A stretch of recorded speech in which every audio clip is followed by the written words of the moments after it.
I am, Robin, this mic.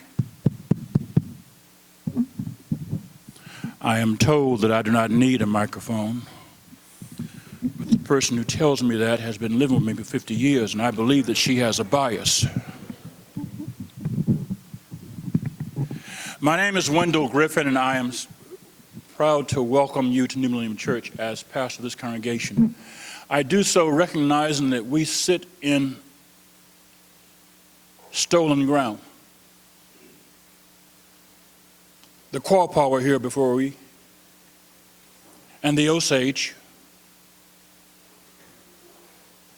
the Caddo,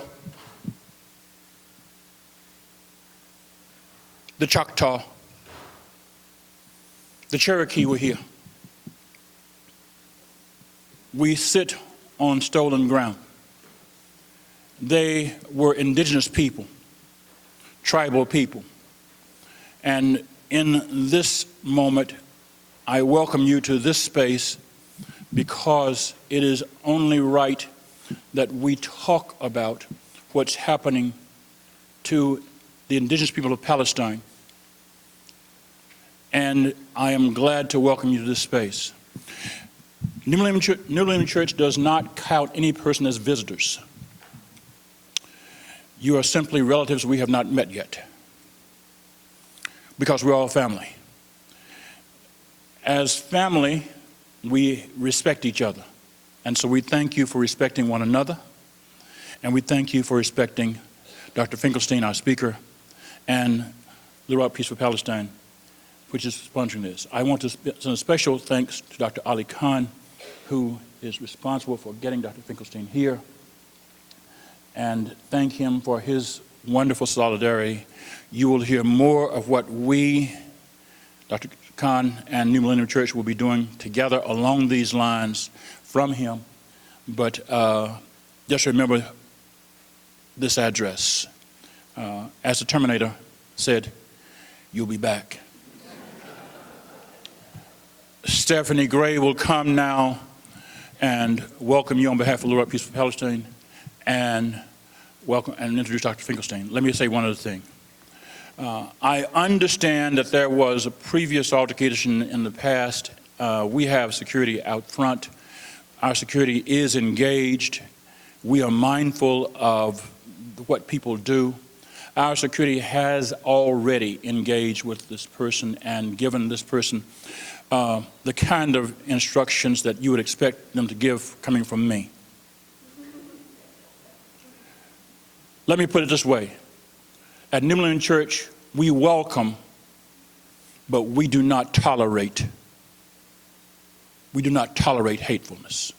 We welcome people, we do not tolerate hatefulness. In the same vein, if you encounter somebody, don't engage them. Let us handle it. I promise you, when we get through with them, you will not have to worry about them again. Are we clear? Thank you very, very much.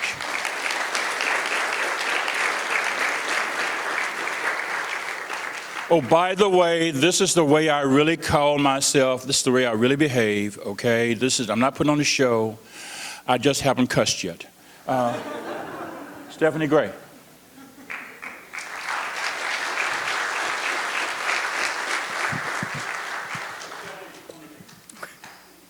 End of Dr. Finkelstein's remarks, there will be a Q&A. Stephanie will moderate it. Yes. Questions will be accepted from the floor. If your question takes longer than 15 seconds to get started, you are not making a question, you're beginning a speech. I have instructed the sound technician to mute the mic. Okay? If the mic is muted and you're still talking, I will stand up. You don't want to find out what happens if I stand up. Even though I have broken hands, believe me, you do not want to happen. Okay. All right. Thank you very much. Stephanie, go. Okay. Thank you, Judge Griffin. Good morning. Salam alaikum. Shabbat shalom. My name is Stephanie Gray. I am one of the co-founders of Little Rock Peace for Palestine. And I'm also a Jewish scholar a professor, an activist, and someone who believes deeply in the power of speaking truth to power. And so it is my great honor to welcome Dr. Norman Finkelstein to Little Rock. For decades, Norm has been one of the most fearless and unflinching voices challenging us to re-examine Israel and Palestine, US foreign policy, and the political uses of historical memory, particularly those surrounding the Holocaust and Jewish suffering. Dr. Finkelstein is the child of 2 Holocaust survivors. He earned his PhD in political science from Princeton University and wrote a groundbreaking dissertation on the theory of Zionism. Over the years, he has produced 13 influential books, including The Holocaust Industry, which I actually teach in my class, Beyond Chutzpah, Gaza, An Inquest into Martyrdom, and his newest book, Gaza's Gravediggers, An Inquiry into Corruption in High Places, is coming soon to OR Books. His writing has been translated into over 50 foreign editions, and he has lectured to audiences around the world, consistently bringing meticulous historical research and a sharp political analysis to urgent political and public debates.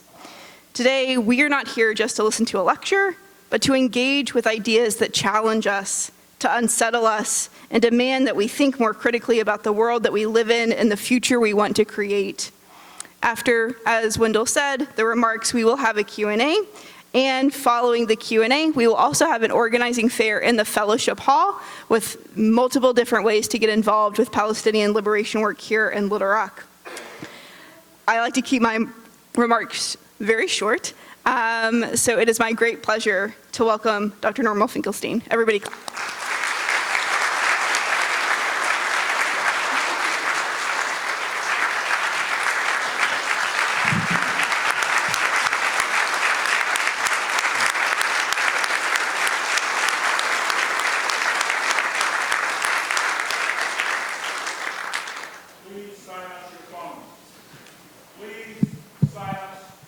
Or power off your phones. Thank you. Dr. Finkelstein, you have the mic. Well, thank you. Thank you for coming out this morning. And as I think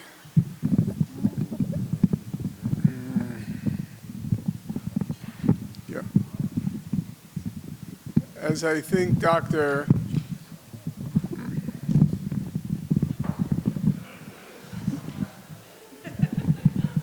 How many Palestine supporters do you need to unscrew a microphone?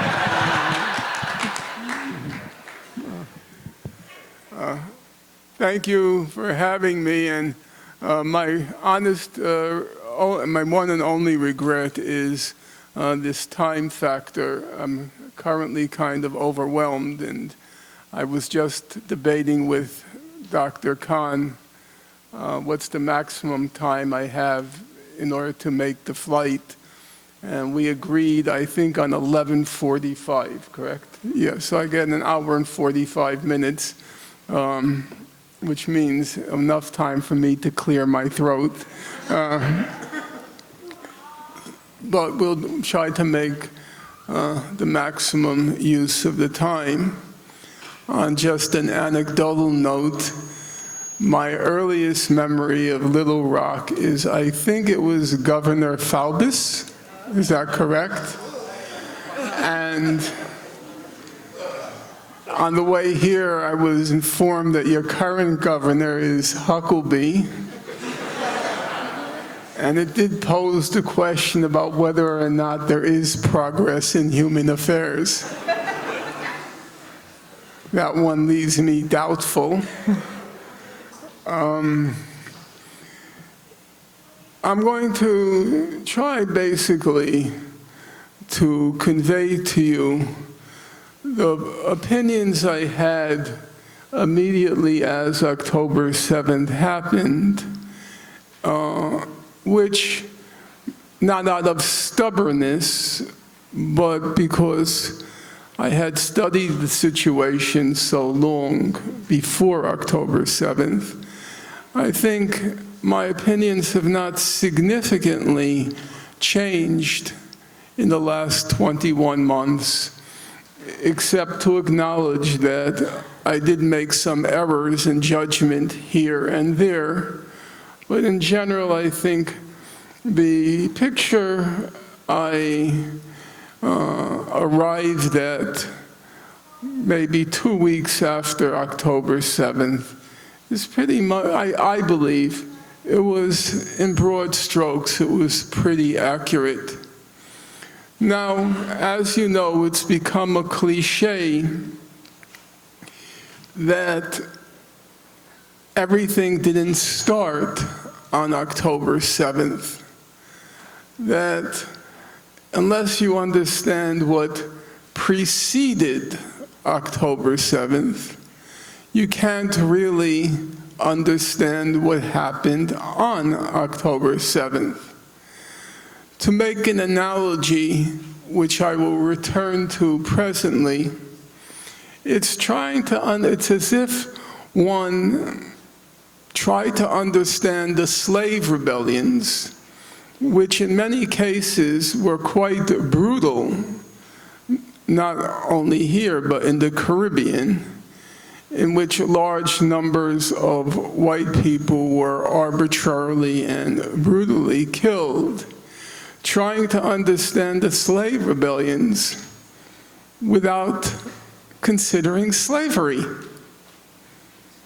as if these were just outbreaks of brutality, the rebellions, without considering the situation that provoked the brutal rebellions. I think it's a complicated question bearing on both law and morality, how you judge what happened. And different people can judge differently. It's the faculty of judgment, which varies with individuals.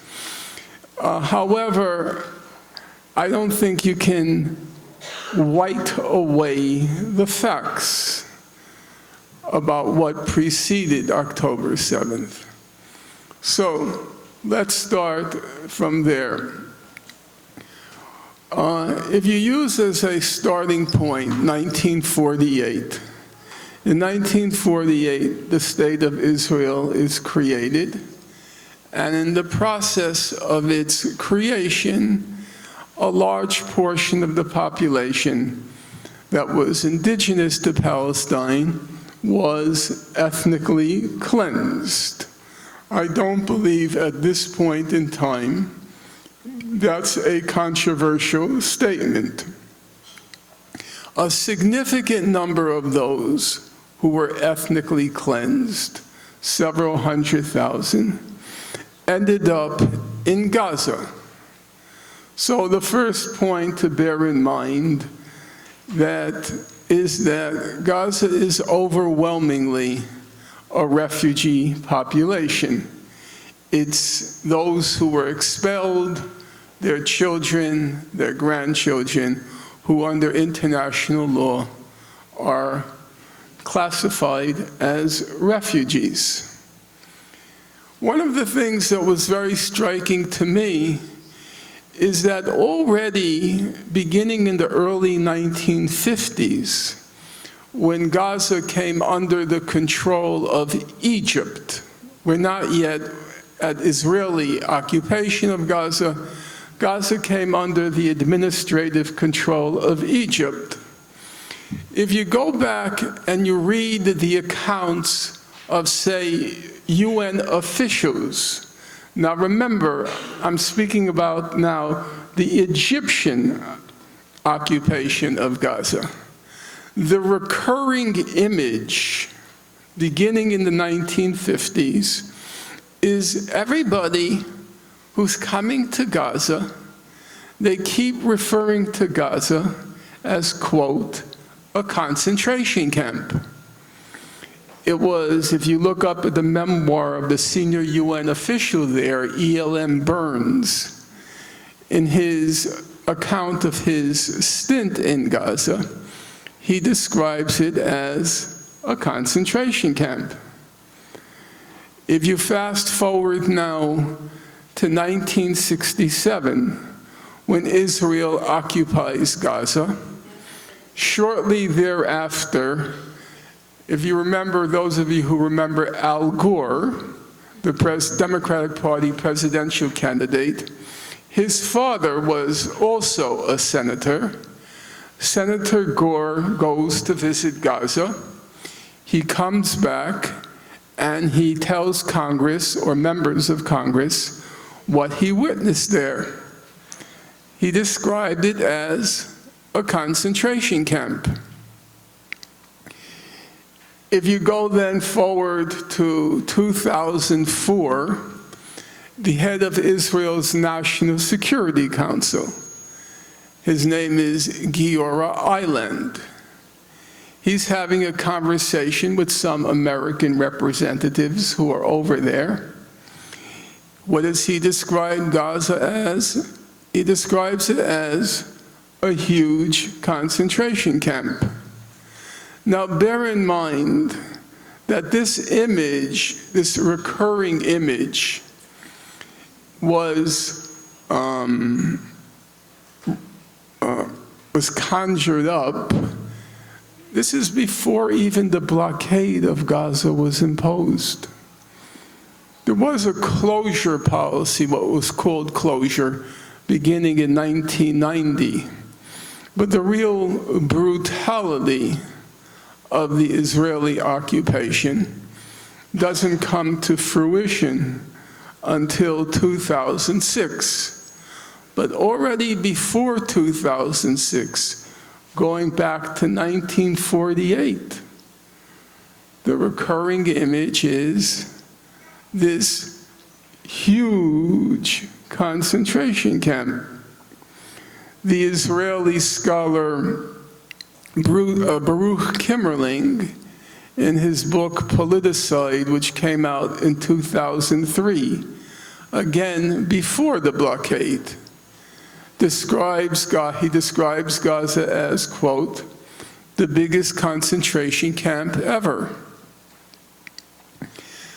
The situation, which was already, as you can see, quite traumatic, that situation is then exacerbated, it's worsened in 2006 when there are parliamentary elections in what were called occupied Palestinian territories, meaning the West Bank, East Jerusalem, and Gaza.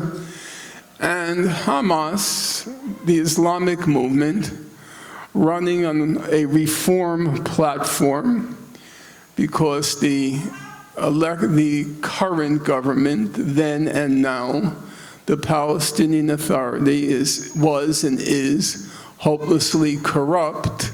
They run on a reform platform.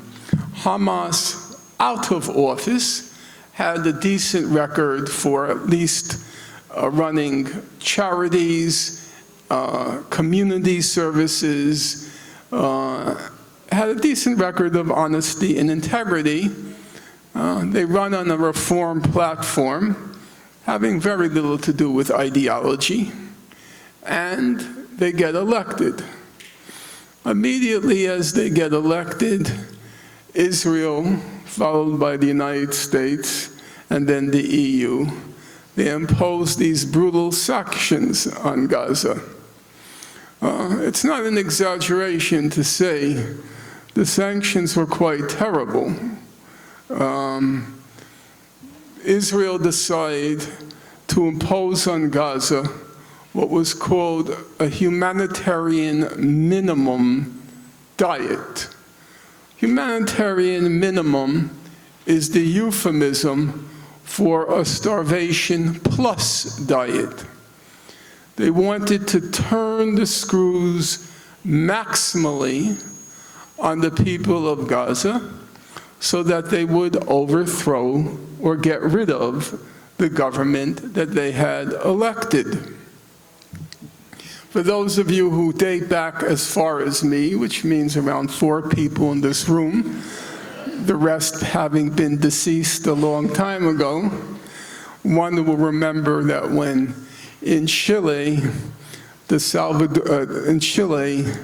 the Popular Unity government, Unidad Popular, when they were elected into power, and the leader, Salvador Allende, was an avowed socialist. When he was elected, the United States, in the person of Henry Kissinger at the time, who Professor Chomsky used to call the doctor of death, Henry Kissinger gave the order that we're going to turn the screws on Chile until the economy screams. Until the economy screams. Create enough tumult and discontent with the government that you can create a popular base for overthrowing it. And that's, you might call, standard operating procedure, and Israel adopted that strategy. It was going to cause so much torment and torture among the people of Gaza that they would overthrow or rid themselves of Hamas. So they put Hamas on what they called humanitarian minimum, but I think what properly would be called a starvation plus diet. And they said, they were very open about it, we're going to keep the economy on the precipice of complete collapse. And that meant things like coriander, baby chicks, chocolate, children's storybooks, this huge list of things which were prohibited from going into Gaza. Unemployment by 2000, by October 2023, unemployment among youth was about 60%. The young people in Gaza, those who ended up joining Hamas and participate on October 7th, most of them, they had nothing to look forward to in life. Gaza is a small place. Its length is about the size of a marathon, 26 miles. Its width is roughly the distance, even at my age, I still jog along the beach. It's 5 miles. That's the whole thing. And all they had to do, most of those young people, all they had left to do, because there was no work because of that blockade, all they had to do was get up each morning and pace the perimeter of Gaza. And that's all they had to look forward to in life, in their earthly existence. Hamas tried to compromise and made all sorts of attempts to try to get that blockade lifted. Now, lest I be accused of being a Hamas apologist, I neither apologize nor do I condemn, at least when I'm giving a factual presentation. I'm laying out the facts. It doesn't speak to what my political convictions or beliefs are. It's simply a factual recitation of what happened. Hamas attempted to reach a compromise on the basis of what's called the two-state settlement and international law, the basic principles under our current world system for trying to resolve the conflict. All of those attempts were rejected by Israel and the West.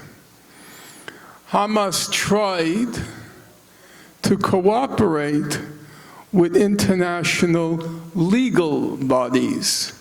So, for example, After each of Israel's killing sprees in Gaza, these high-tech killing sprees, Operation Protective Edge in 2008-9, Operation Pillar of Defense in 2012, Operation Protective Edge in 2014. I'm not sure if spree captures the magnitude of death and destruction Israel periodically unleashed in Gaza. To take the last case, or to take the last case I mentioned, Operation Protective Edge, Israel killed about 550 children. It destroyed about 18,000 homes. When the head of the International Committee of the Red Cross toured Gaza, remember we're talking about 2014, not what's happened since, he said he's never in his entire career seen so much destruction as what Israel inflicted on Gaza.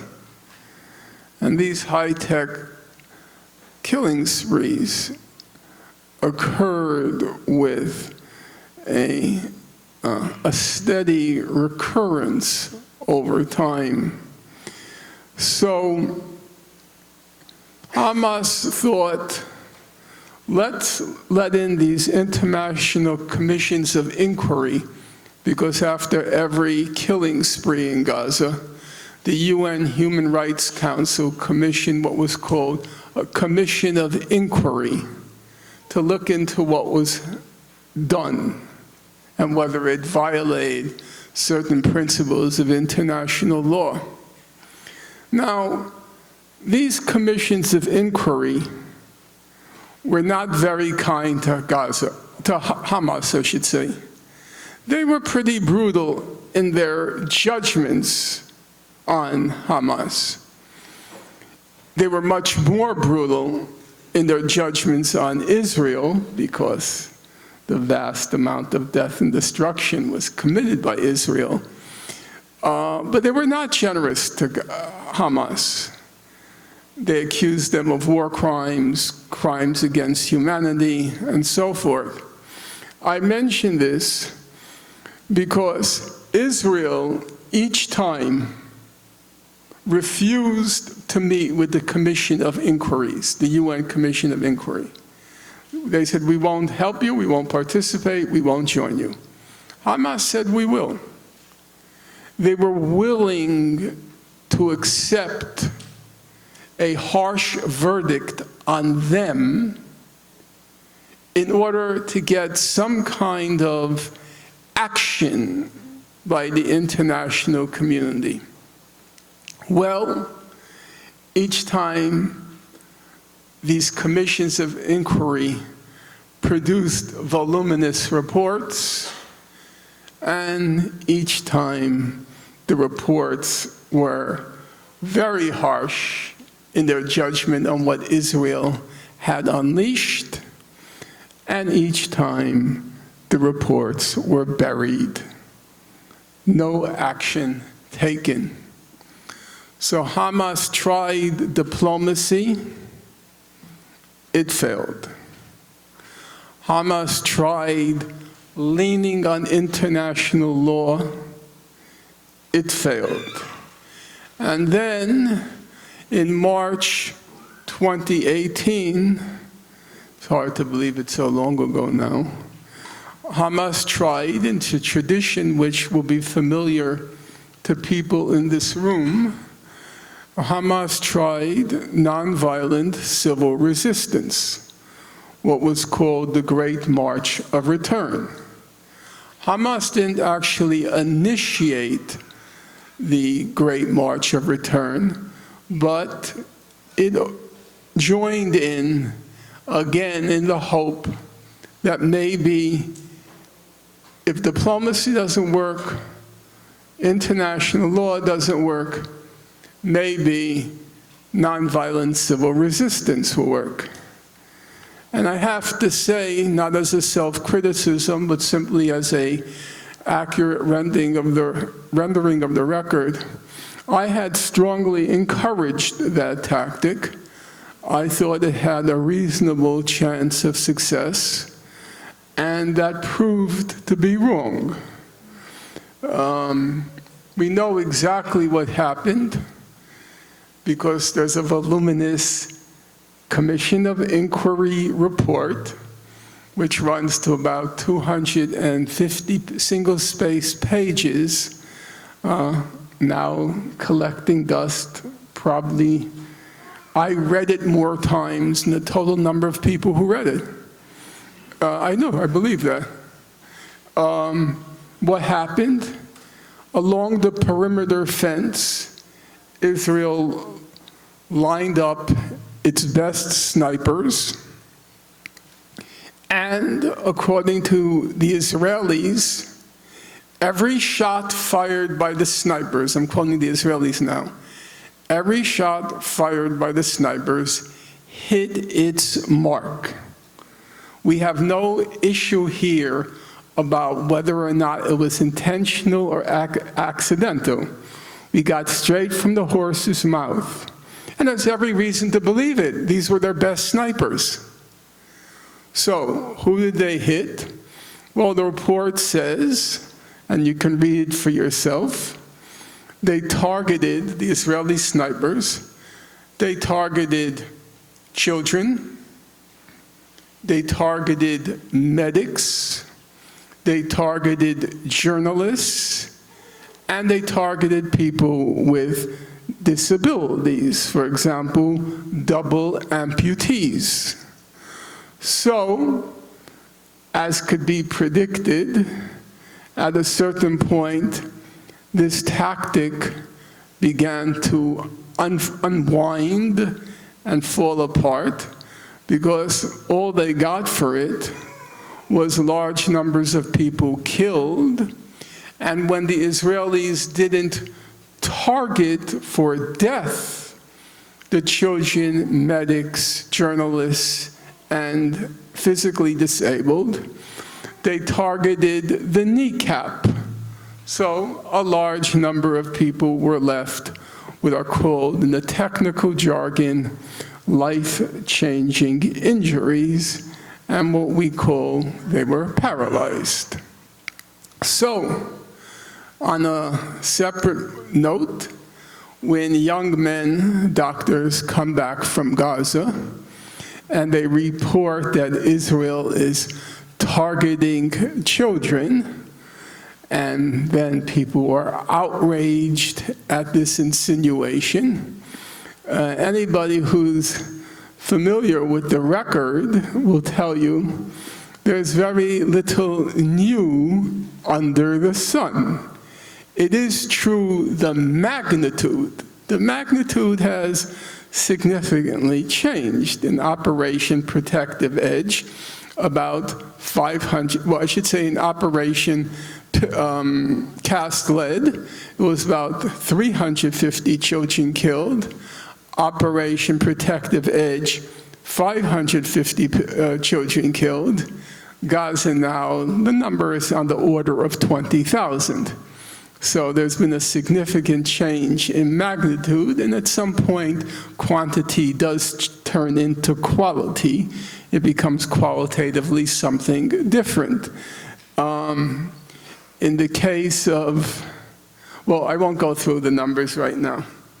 In any event, by October 6th, 2023, so far as I could tell, all the options had been exhausted. Diplomacy, a dead end. International law, a dead end. Nonviolent civil resistance, a dead end. In fact, by October 6, 2023, for those who care to remember, Gaza was itself a dead issue. Gaza had been forgotten. I know that for sure because, and I don't say it with any kind of pride, and probably there should be a large element of shame, I had given up on Gaza. The last book I wrote on the topic was in 2020, I think. It was a very dense book. And as my publisher liked to remind me, it sold about 350 copies. And of those 350 copies, I purchased myself more than half.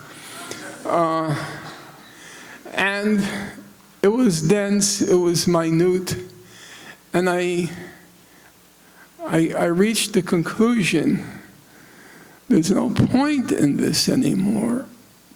Nobody cares. And you're digging into more and more detail, and you're digging yourself into an utterly pointless hole.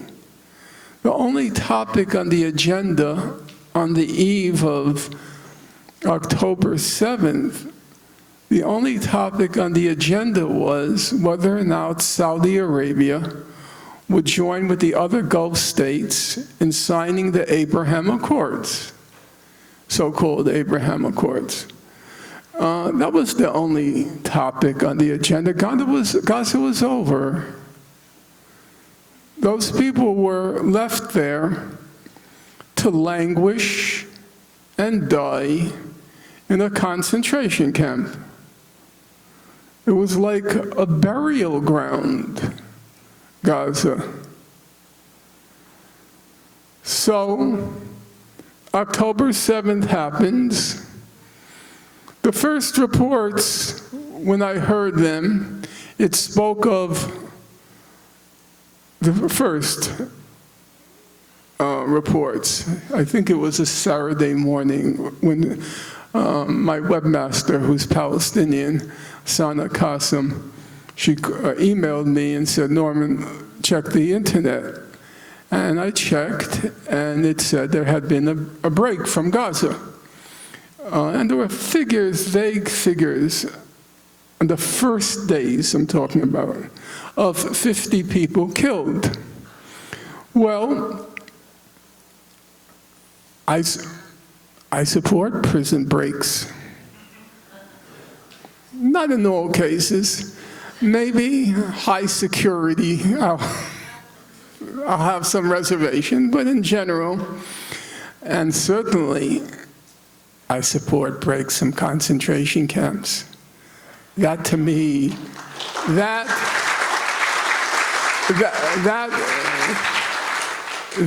to me, for personal family reasons, is a no-brainer.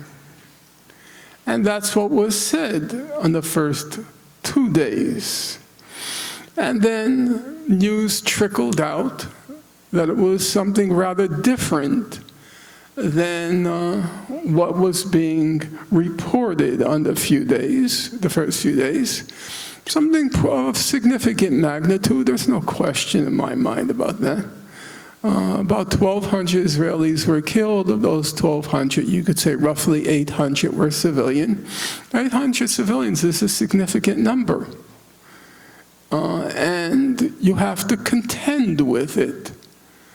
My credo in life, as many people know, is never quarrel with facts. And the facts seem to be, there's always a possibility that they will be revised, but for the current moment, I'm speaking about now, the figure of 800 civilians killed,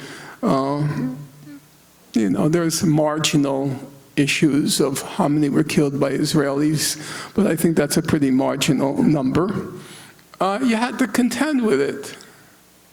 And I have to say, as I've said on many occasions since October 7th, it was kind of tormenting for me, because for most of my adult life, I've been an assiduous, conscientious researcher, assembling facts, being very fastidious about accuracy. However, probably in 99 out of 100 cases, not 9 out of 10, but 99 out of 100, I had the good fortune always to be able to defer to the memorial judgment of my mentor and then friend, and always comrade, Professor Noam Chomsky.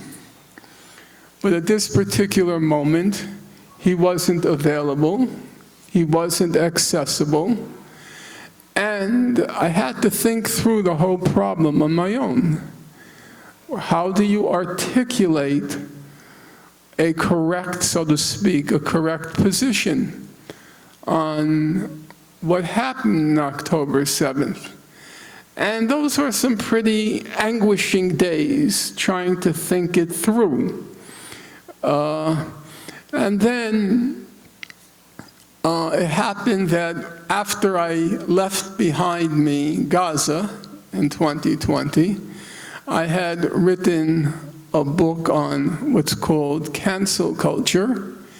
And in the course of that, for reasons which need not detain us, I had read some amount about the abolitionists and the Nat Turner Rebellion. And I remember the Nat Turner Rebellion to being pretty bloody. So then I hit upon an idea. Let's see what the abolitionists, who were totally committed to ending slavery, let's see what they had to say about Nat Turner's bloody rebellion. How did they think it through? Now, just as a point of information for the young people in the room in particular, the abolitionists were deeply inspiring figures. They were actually breathtaking in their commitment, in their intelligence. People like Charles Sumner were just stupendous historical figures. Wendell Phillips, Thaddeus Stevens, William Lloyd Garrison, Charles Sumner, they gave their all to end slavery. And once slavery was legally abolished, they then gave their all to getting a fair shake for the emancipated slaves.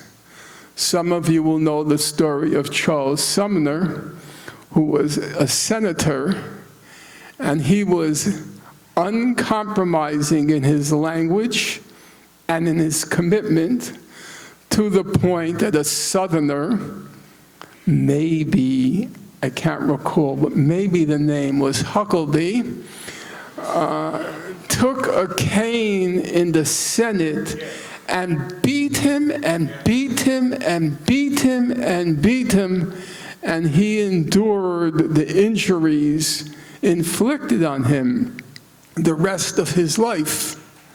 But nothing would deter them. So, feeling the abolitionist spirit in me, nobody caned me, they just canceled me. I wanted to see what they had to say. Now, the Nat Turner Rebellion was pretty brutal. It lasted roughly the same time as the Hamas attack. I don't even like to use that word, but the Hamas attack.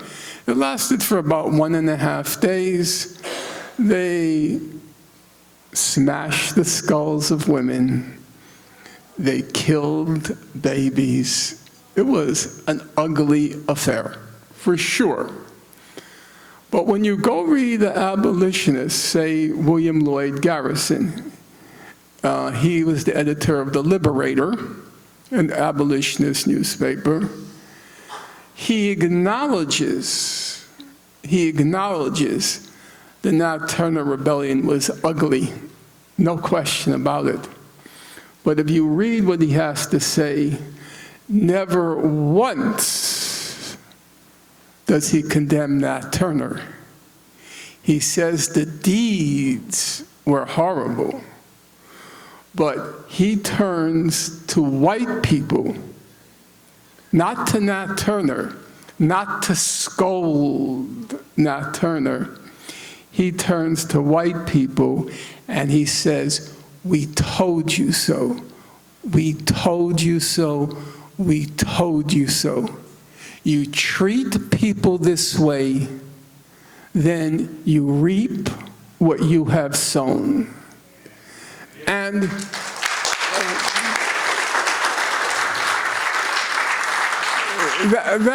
that, as you can imagine, immediately struck a resonant chord with me, that you can condemn, not condemn, you can acknowledge a horror occurred. 800 civilians is a significant number. You can acknowledge a horror occurred, but you can refuse to condemn those who were, and this was Nat Turner. The rebellion was in 1831. The Civil War is not even a prospect at that point. It's not even a concept at that point. In fact, if you read Frederick Douglass, as late as 1860, Douglass was saying, it's hopeless. We've tried everything, meaning the abolitionists, we've tried everything. It's hopeless, the situation. And Nat Turner, it's 30 years earlier, 1831. There are several good studies of Nat Turner, not much because there's very little known about his thoughts, his thinking processes, and so forth. But one thing struck me when I read Nat Turner's story, struck me when it came in terms of Gaza. Nat Turner, by everyone's reckoning, was a very smart guy. He was very, very smart. The person to whom he dictated what came to be called the Nat Turner Confession, the person to whom he dictated his confession, who thought that Nat Turner was a religious fanatic, which he was, but he said he never met a person, black or white, who was smarter than Nat Turner. He was a very smart guy.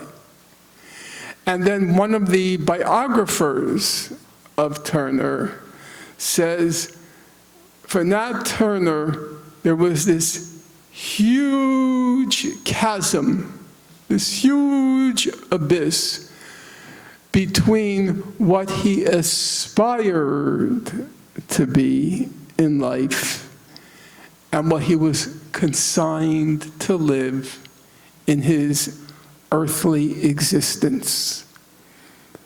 What he aspired to be and what the system had consigned him to be, a slave to the last breath of his life. Gazans, I don't like to elevate people, but one thing you could say about the people of Gaza, they're very clever. They're very innovative because they have nothing to work with. You give a Gazan a Coca-Cola can for 1 hour, and he'll turn it into a Jaguar. Don't ask me how he does it, but they're clever. I'll give you one example. I realize I'm watching that clock like a hawk. How much time do I have? 10 minutes. 10 minutes, okay. because anecdotes are often more illuminating than generalities. So I wrote this new book, Gaza's Gravediggers, and there was an issue with the current vice president of the International Court of Justice, Judge Sebutindi from the Uganda. And to put it simply, she is a colossal crook. So it turns out that she had, in her decisions supporting Israel, in her decisions, it turns out that in one decision in particular, large parts of it were plagiarized. So I put out a call on my social media, because I don't know anything about web technology. Actually, I don't know anything about technology to begin with. But in particular, web technology. I put out a call. Anyone want to help me find plagiarism in Judge Sebutindi's decision? And about 20 or 30 people came forward. Techies, I think they're called. Smart people. And each of them found 6 examples or 10 examples. And then there's this fellow from Gaza. He comes up with 30 pages. Honest to God. He came up with 30 pages. And then he says, my conclusion is that her decision plagiarized 30.2% from other sources. Wow. You know, that's the people of Gaza. A friend of mine, he said to me, show me a poor Palestinian. Show me one poor Palestinian, in the US, show me one poor Palestinian. There aren't any. You know why? Because after coming out of that concentration camp, everything is easy. Work 16 hours a day, so what? We wait 16 hours at a checkpoint before we get to work. So when I heard that description, the huge chasm separating what I could have been versus what I will be under this system, in his case slavery, in the case of Gaza, what Giora Eiland, the former head of Israel's National Security Council, called the huge concentration camp, the analogy seemed to work. Now, I don't say everybody should walk away thinking, okay, so no big deal what happened on October 7th. No, there's a problem there. The question is how you understand it. How you understand it. And I think you can acknowledge both at the same time. You can acknowledge a horror occurred, and you can say,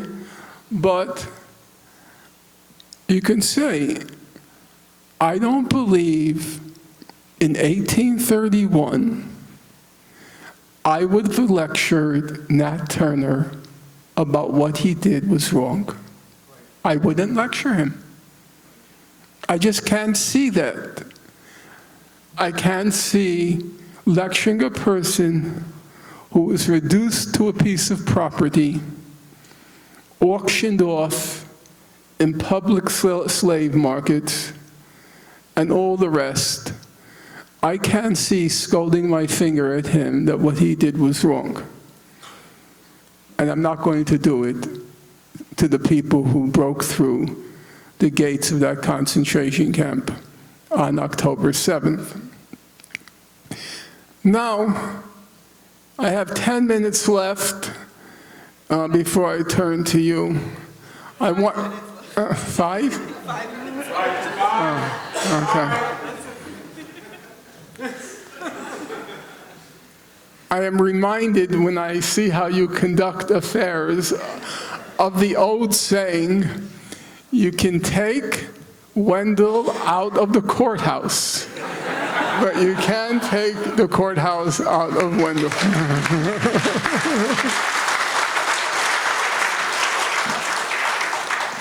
I'll be back.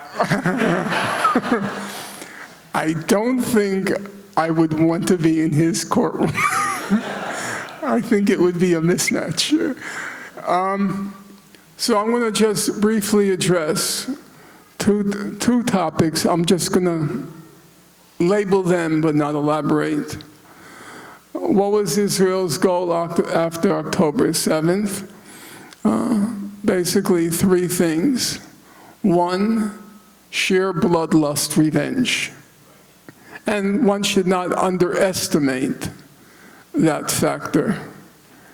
If you look at the public opinion polls in Israel, and Israel's probably the most polled place on God's earth, because every thought running through an Israeli is so important. How many eggs did you have for breakfast? Were they scrambled or sunny side up? Did you have toast with the eggs? That's Israeli society. In any event, if you look at the polls, what do they show? About 50% of Israelis said supported the genocide in Gaza. They did. They were very forthright about it. They were asked the question, do you believe that when the IDF enters a city, it should kill everybody in the city? That was the question. It was very blunt. Do you believe that when the Israeli Defense Forces enters a city, they should kill everyone in the city? 47% of Israeli Jews said yes. That's not an ambiguous question. A second question that was put to the Israelis a little later was, do you believe that there are no innocents in Gaza? Now, this was an across-the-board poll, included Arab Israelis. The results said 62% said there are no innocents in Gaza. That means every child on up, every baby on up. If you subtract or factor off Arab Israelis, it's about 70% believe there are no innocents in Gaza. About 80% of Israelis do not oppose the current starvation in Gaza. They were asked if they were troubled by it. About 50% said not at all, and about another 30% said a little.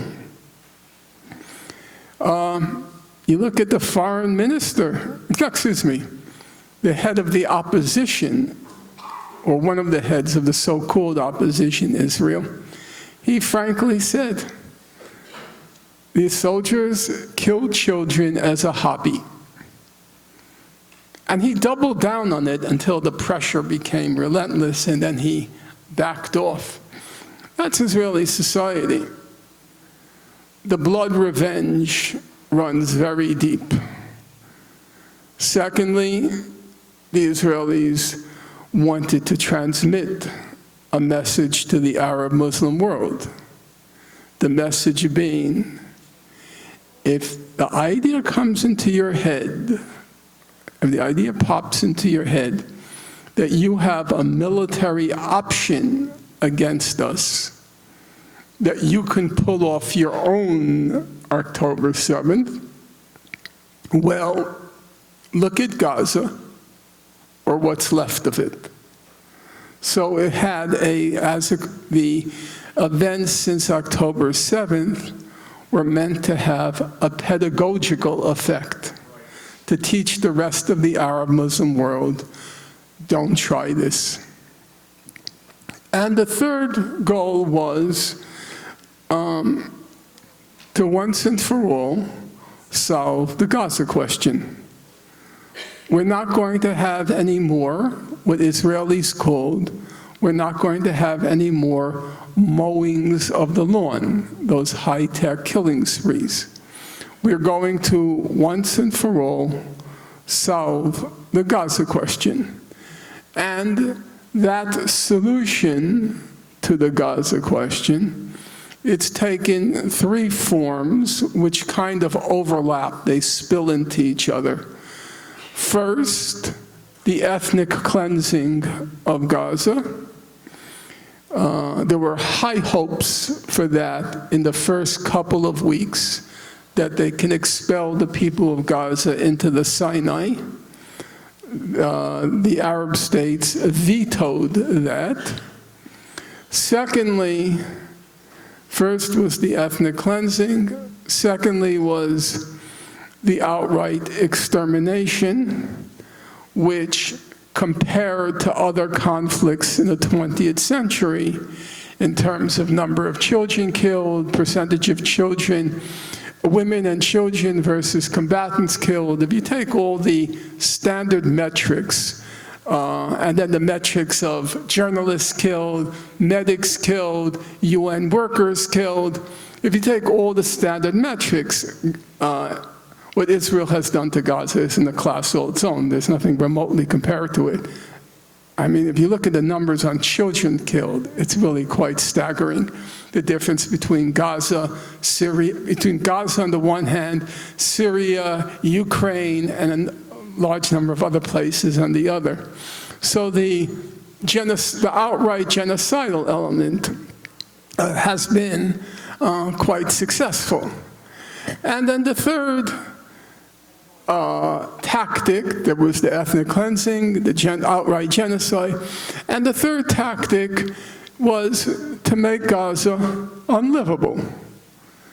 So people would, because the people of Gaza, they have a lot of ingenuity, by hook or by crook, they'll figure out a way out.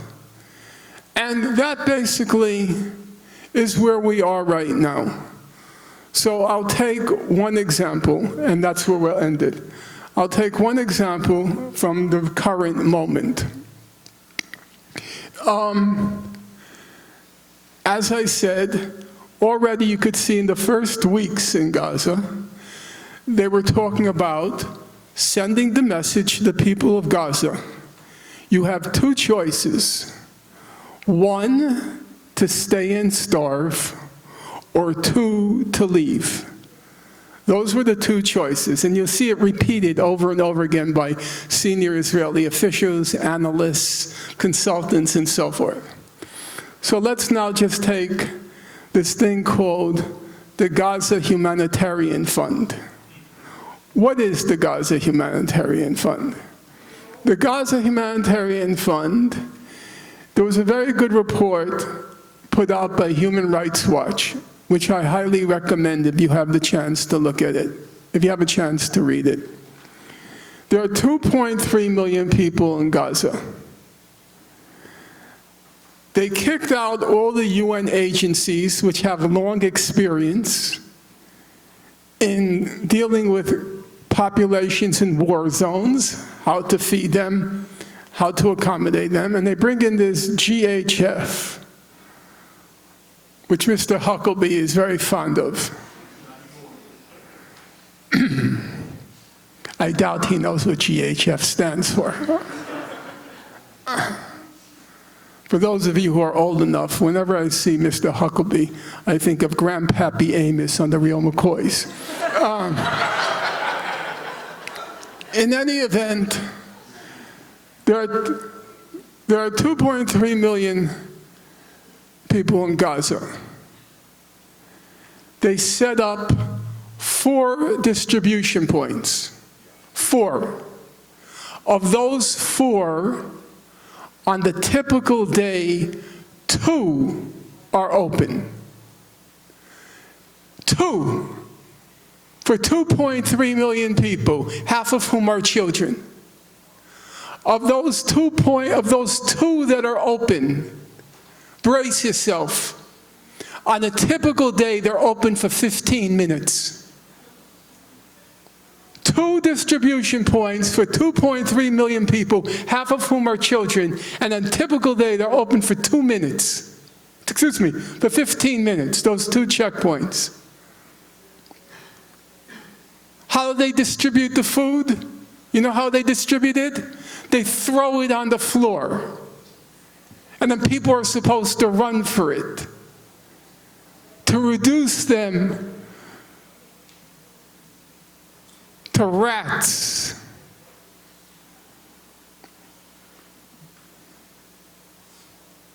Whenever I read about that, it reminds me, in the concentration camps, the food they put in a giant vat, it's almost all water.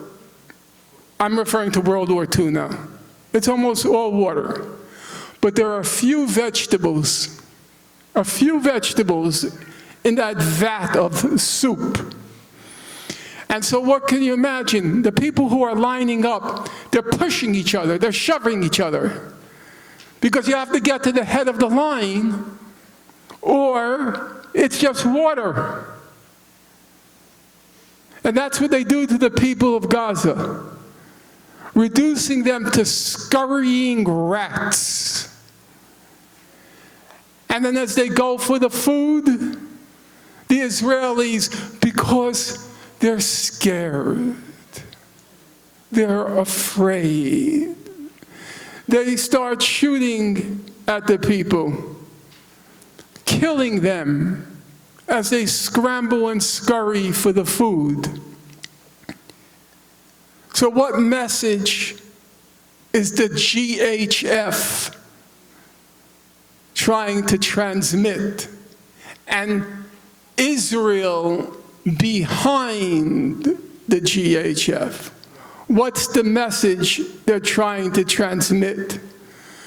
You have two choices: to stay and to starve, or be shot to death trying to get the food.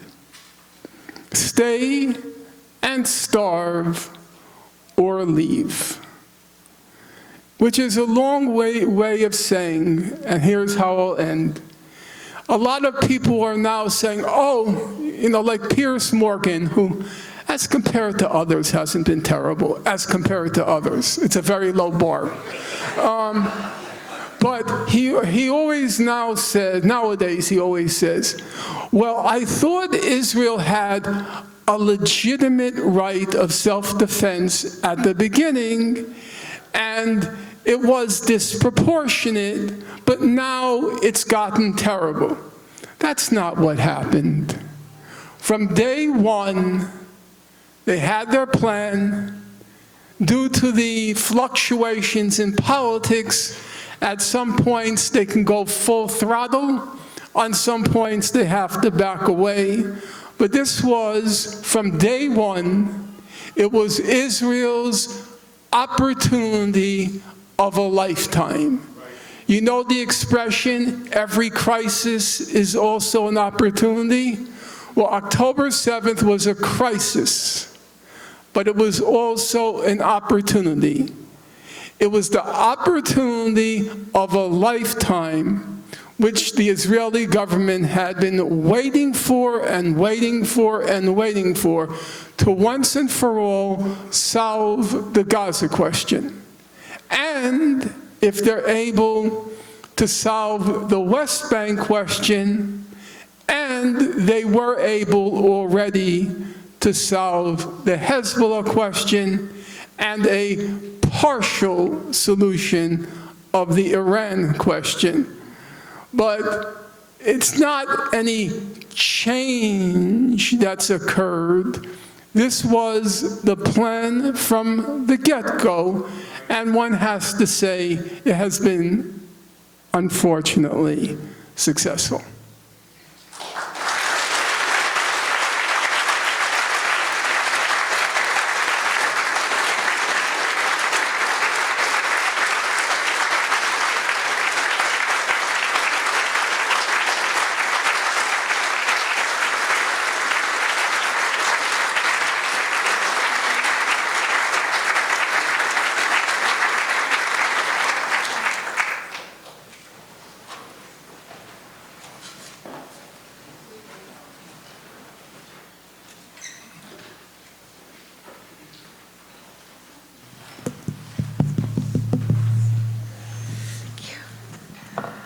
right, we have now about 20 minutes for 40?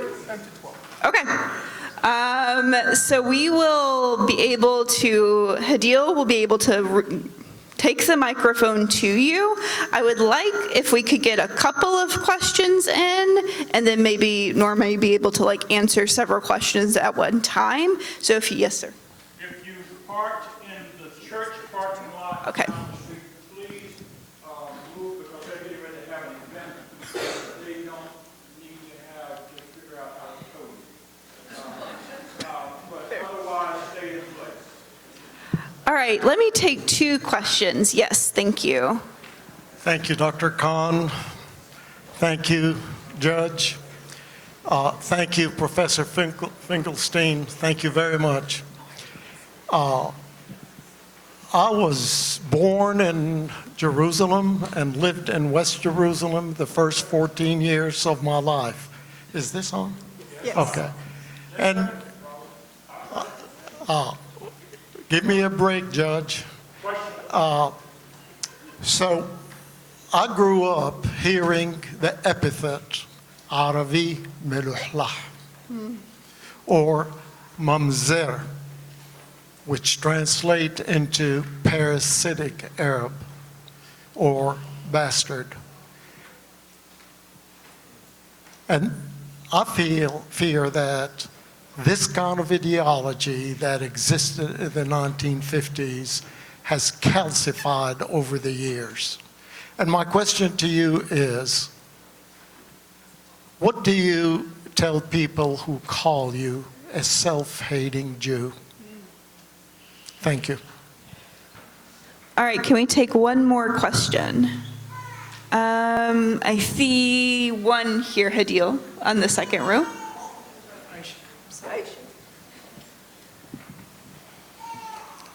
Okay, I would like to know, is there ever going to be a chance that Arab countries will do something about those people starving?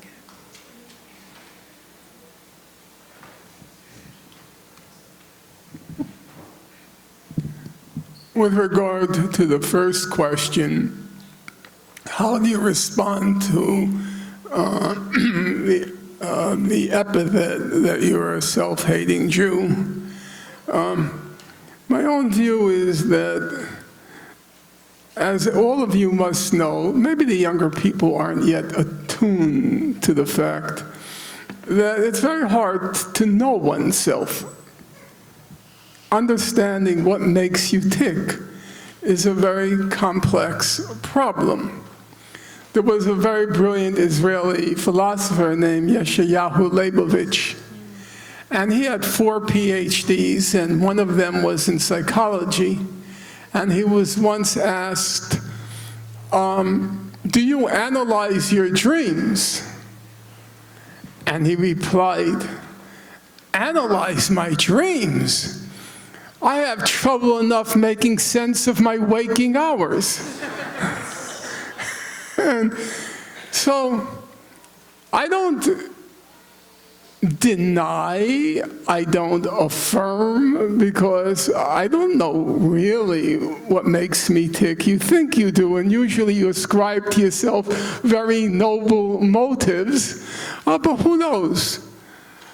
I think the proper answer is, let's agree for the sake of argument that I am a self-hating Jew. Let's agree. Does that change the facts? If Albert Einstein was a self-hating Jew, does that mean E does not equal MC squared? Now, if he were a self-loving Jew, and he thought E equals MC cubed, would that make it true? Whether or not, whatever you are, I don't think it affects the facts. So you can challenge me on those grounds, but I think any other grounds, I'm not going to argue with you. You know the famous line, methinks she doth protest too much. So the more I'm saying I'm not, a self-hating Jew, the more it comes across that I am. I protest too much. So I'm not going to go down that path. I'll simply say, fine, but show me where what I'm saying is wrong. Now,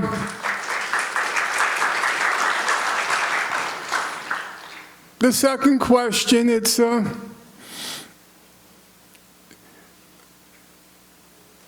fair to say with some qualification that the European countries, with some qualifications, the European countries in North America abandoned the Jews to their fate during World War II. And now the Arab states have abandoned the people of Palestine to their fate.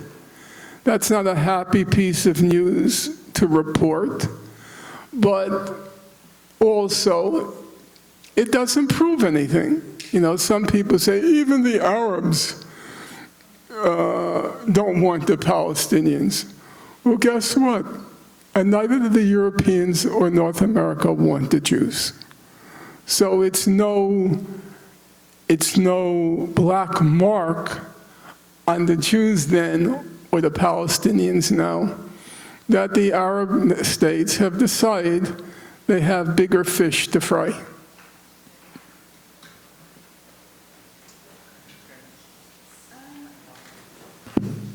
All right, I see one person in the back with the white shirt raising there. Oh, hi, Tony. I can't see you from here, the lights. I'll take one more question, and I see a gentleman in a black shirt, glasses. I see your hand. These are the last two questions. So first of all, I want to thank you for being here. First of all, I want to thank you for being here. And my question to you is, I've been to the West Bank, I've been to Gaza, and I like the way you brought in Nat Turner. What are some suggestions, not just between Palestinians and African Americans, but other races, to come in and understand exactly what it looks like in Gaza? When you talk about a concentration camp, I'd never been on a plantation in my life, but when I went to Gaza, I could see the similarities of a plantation atmosphere. So can you give us some suggestions of how we can coalesce together to fight back? First of all, the challenge right now is not so much to enlighten, because the public opinion polls indicate there has been, in the last 2 years, a vast sea change in public perception of what's going on there. You can see it in many different manifestations, not just the public opinion polls. You could see it in, if I dare mention his name a second time, you could see it in Piers Morgan. He started out a pure Israeli apologist. In the course of 2 years, there's been a dramatic shift. If you saw his program in the first few months, he would have on 3 pro-Israeli people and 1 dissenter. Then it became 2 and 2, and now it's 1 pro-Israeli and 3 people attacking him. And it's somebody who is attuned to public opinion, attuned to ratings, and he realizes there's been a dramatic shift. So the challenge right now is not so much to change public opinion, but how do you galvanize public opinion and get people to act, and not just act, but act effectively. And that's usually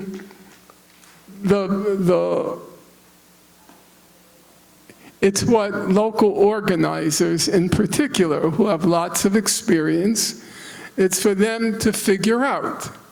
A secular idiom might work in New York City, but a religious idiom might work more effectively in Little Rock, Arkansas.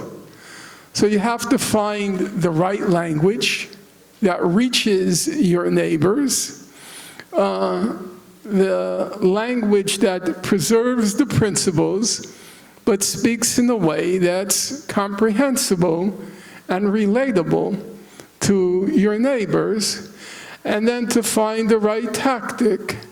And as I said this morning during a breakfast I had with some of the more active people in your community, I think at the moment the right tactic is the one that's been pursued most visibly, but not exclusively, the tactic adopted by Mr. Mamdani in New York, which is a broad platform that is responsive to and resonant with the vast majority of the community.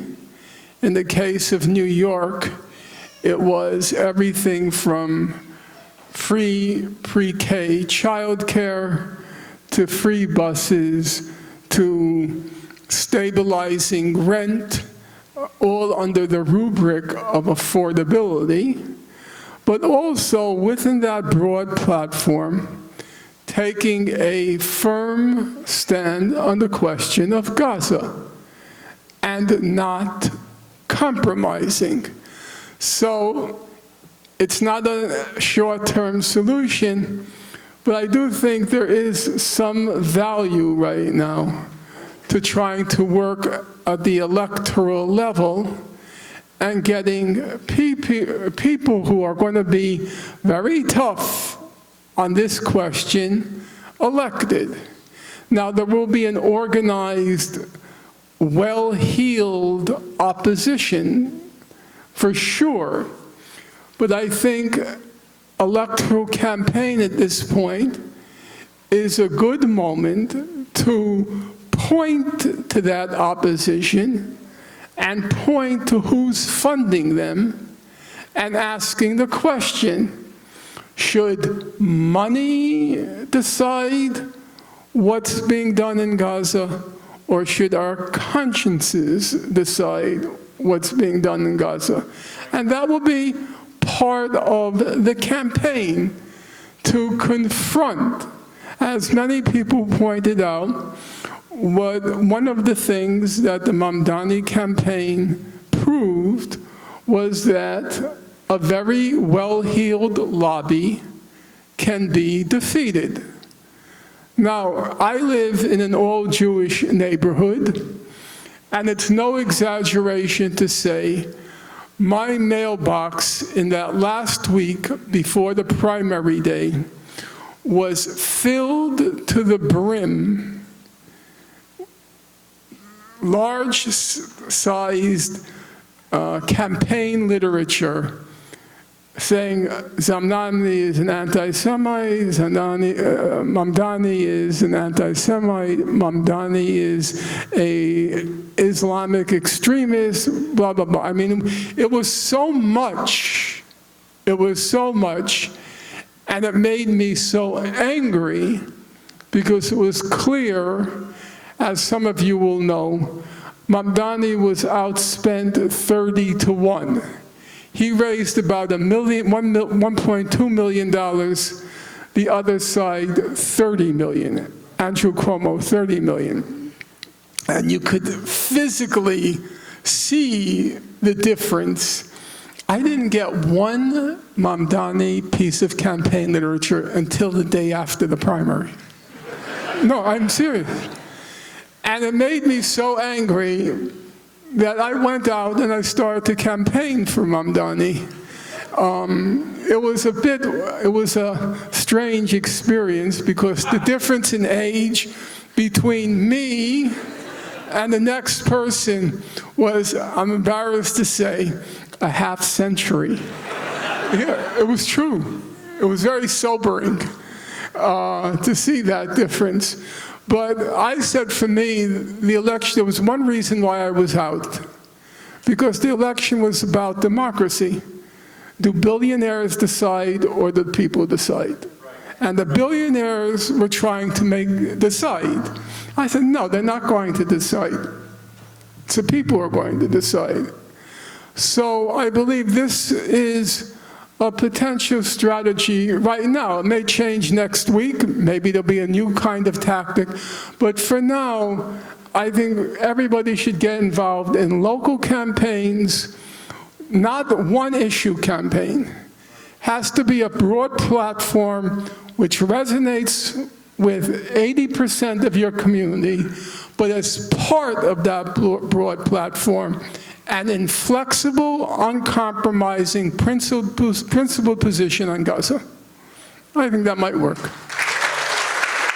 Thank you.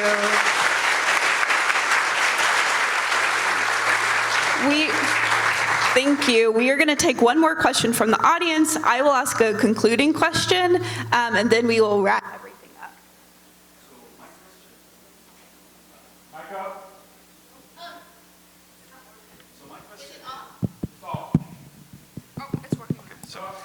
So as I came here, I was actually impressed that the parking lot was full. I thought, oh good, so there is a lot of people then. But I will say this is a very friendly audience. We already are convinced. It's probably easy to convince us. And I'm really worried that we just use this to get intellectually more relaxed and say, okay, we now have the logic. My question is, how do we penetrate to the other part of the society that either has no clue? How can we even get inside that? And have you been able to give us some ideas so that we can maybe expand? And I hope everybody here will also inform their friends and their networks so that we can expand the message. Because if I only know what I already know, I don't change much. We need to inform people who don't know. Well, politics operates at multiple discrete, which means separate levels. The first level is obviously education. You feel that you know something that others don't know. You feel that what you know is important. You feel that it's not just important, but life is at stake. So the first challenge is, how do you reach people? Educate them. I don't like to use the word educate sometimes because it makes it sound as if I have the monopoly on truth and everybody else is ignorant and my job is to enlighten them. Well, there's always the possibility that I'm wrong. So we have to be a little bit humble as we go about this process of educating and not presuming that we have a monopoly on truth and everybody else is ignorant. That qualification having been entered, that's the first step.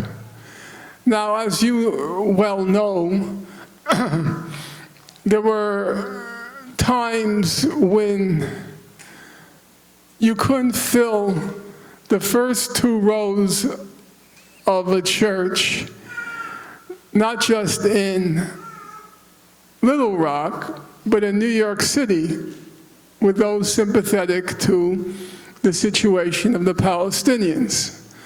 Right now, not for the best of reasons, obviously, there's a lot more awareness, and it's not easy any longer to defend the Israeli position.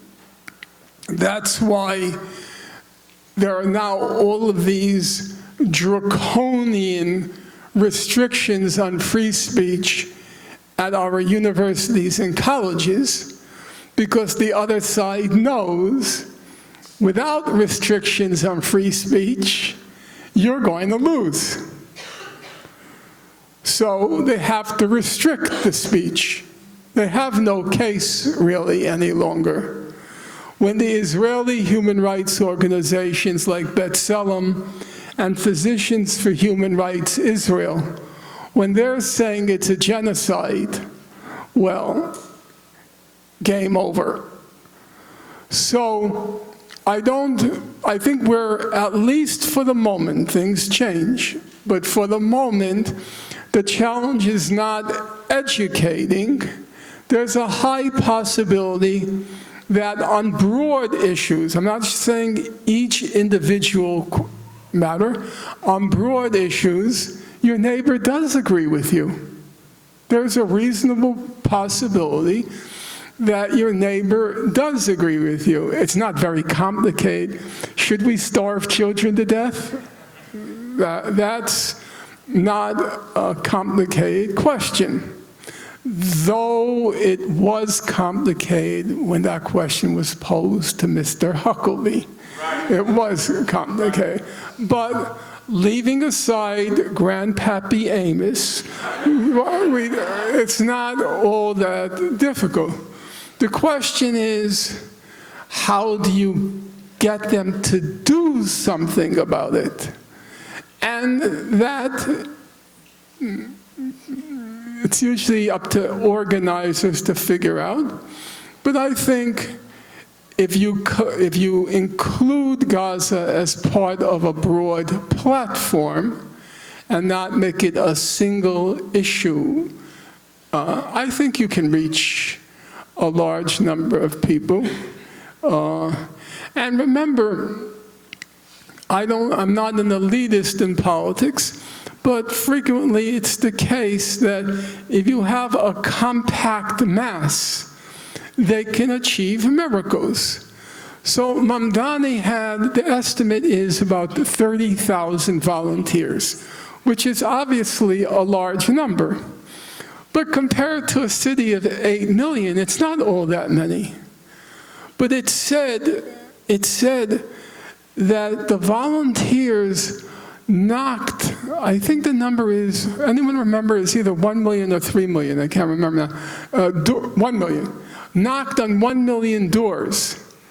Now, if you sat down here now and just tried to count to the number 1 million, just try to count the number 1 million, it would take you 3 weeks. 1 million doors is not a small number of doors. And then you have to bear in mind that most of these buildings are apartment buildings. You're out there for about a half hour for each apartment building waiting to get let in. Yes, it's true. Just getting someone to buzz you in because it's locked. I don't know if they're locked in Little Rock, they're locked in New York. Double locked in New York. So 30,000 people, 1 million. I think in typical days when I did it, it was no more than 20 doors we got to in about 3 or 4 hours. A compact, dedicated mass can achieve quite a lot. So if we can get that compact mass, I think you could pull off a Mamdani, and that would be a good thing.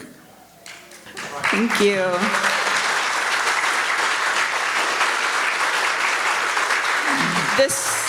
Thank you. Not to say that he won yet. It's an upward struggle. And the fact of the matter is, even when he wins, that's when the real troubles begin, because the billionaire class will make the New York City economy scream. And they have enough resources to do that. So, As the civil rights movement song said, freedom is a constant struggle, and it really is. thank you. We have one last question, and this will also set us up. So we have about just 5 more minutes with you, Norm. 3 more minutes with you, Norm. And so we will also bring up another colleague of ours as well. But my last question is, I know that myself and you as well, Norm, have spent time in Palestine with Palestinians, living with Palestinians in their homes, experiencing what is the reality in the West Bank and Gaza. The question that I have for you is, how has that informed both your scholarship? I'm interested in that also as a professor, but also as an activist, as a person, to be able to have that experience. Well, I may give an answer that's going to disappoint you, and maybe it's a difference of age, or it's a difference of experience. When I first got involved, and I can date it perfectly, it was June 6, 1982, when Israel invaded Lebanon. Prior to that, I wasn't involved at all in the Palestine question, except in, peripheral radical ways, radical politics ways, but really nothing significant. At that point, my, so to speak, Jewish identity was a significant component. I was outside the Israeli consulate every day for about 3 months. I used to jog over to the consulate from a settlement house where I worked, and I had a sign, which I still remember: "This son of survivors of Auschwitz and this son of survivors of the Warsaw Ghetto, Auschwitz and Majdanek will not be silent. Israeli Nazis stop the Holocaust in Lebanon." As you can imagine, that was not a popular sign in New York City in 1982. And the most distressing aspect of that sign was it was constantly ripped up by people who didn't like it, and I had to sit down and again fit on this piece of, what was it called? Oak tag. Fit on the oak tag, "This son of survivors of the Warsaw Ghetto, Auschwitz," and it was painful to keep having to replicate that sign. So my, as it were, Jewish identity was significant. And then when I went over in 1988 during the first Intifada, I was something of a novelty. They really hadn't met many Jews. Actually, very few had met any Jews, except in the person of Israeli soldiers, what's called the Jesh, the army. Is that the pronunciation? Yeah. Jesh, yeah. They hadn't really met any Jews at that point, which is 1988. So I was a kind of novelty, though I would say the novelty quickly wore off. Namely, when I come back the next summer, okay, I was still Jewish, but by the third summer, it's, oh, Norman's back. They didn't much care if I was Jewish or not Jewish. It was just, Norman's back. But over time, it's what I would call, for lack of a better term, and it might sound too elevating, a moral purifying process occurs. I don't want to offend anyone, but my Jewish aspect is totally irrelevant now to me, totally. Maybe for better, maybe for worse. The Palestinian aspect is totally irrelevant to me. I haven't been there since 2024, and it's, no, 2004. Wait, 20. When was I banned? I can't remember. Yeah, you were banned in the early 2000s. Yeah, okay, so, okay, whatever. I've not been there. I have very little contact with anybody there anymore. And I'll probably never see the place again. And from what I'm told, it's unrecognizable from when I was there in 2004, the last time I was there. Yeah, it's 20 years. For me, and I'm not trying to put myself on a pedestal, far from it, but for me, when I work every day, reading, writing, occasionally giving interviews, it's about truth. It's about justice. It's about what's right and wrong and what's true and false. And the lies just make me very angry. And the injustice, well, the injustice has reached a point where I don't read about it anymore. I've stopped following it in Gaza. I can't. It's just a horror show in an endless loop. So, you know, once in a while, I pause when the journalist was killed the other day, the 5 journalists, I stopped. I didn't read anything. I just stared at his image on my screen. Because he had written, he kind of did what Martin Luther King did. Most of you are too young to remember, but the night before Martin Luther King was killed, he basically gave his own eulogy. It was an eerie thing when you see it in retrospect.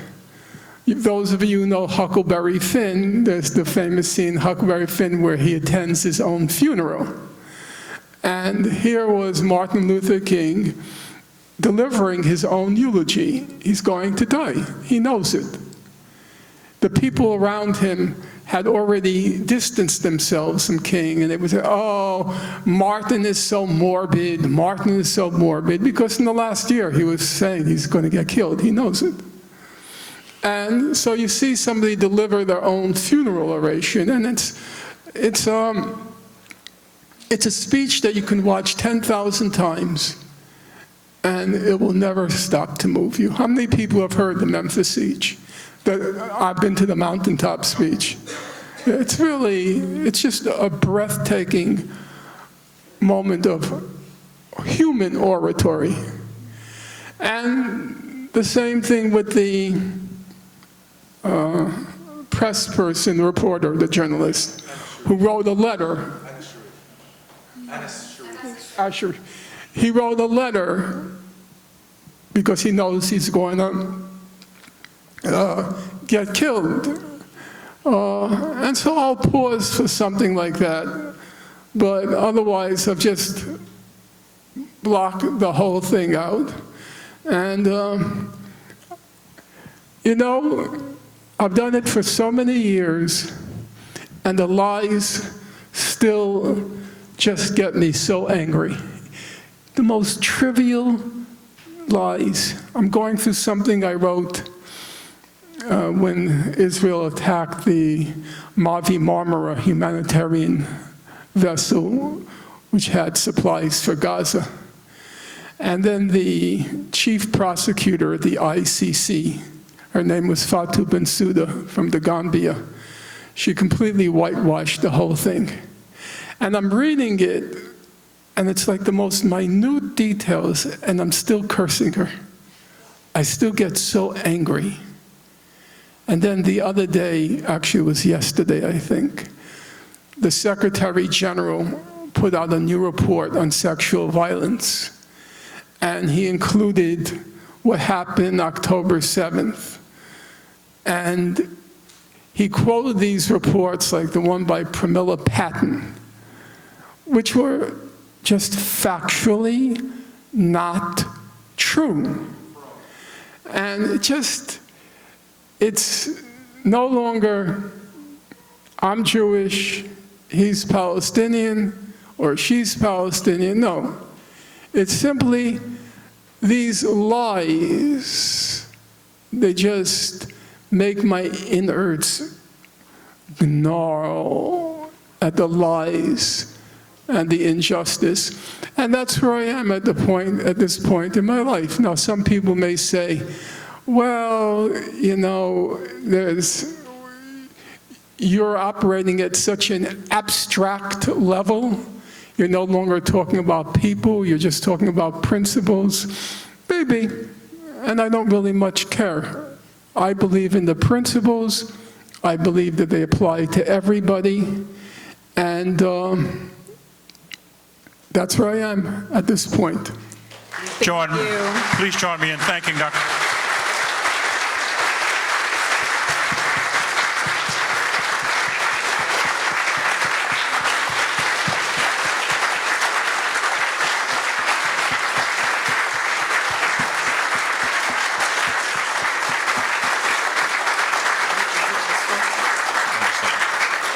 We appreciate so much you coming. We have to get Norm to the airport, which is a little abrupt here. But again, we want to, thanks so much for spending this time with us, for this Q&A and lecture. I'm deeply appreciative. We have from Pyramid Books, if you would like to buy a copy of one of Norm's books, those are for sale in the Fellowship Hall. as well. I am going to have another speaker that will briefly speak to us, and then I will give us some next steps of what's happening after this lecture. Go ahead, Wendell. Let me quickly say this, exit please this way to the fellowship hall. Secondly, Dr. Finkelstein, I'm telling you now, your speech is powerful, and we're going to keep it going. It's on YouTube, and we're going to keep it going. I'm running for county judge for a reason, and I'm the only candidate that you've ever heard of who's actually spoken about Gaza.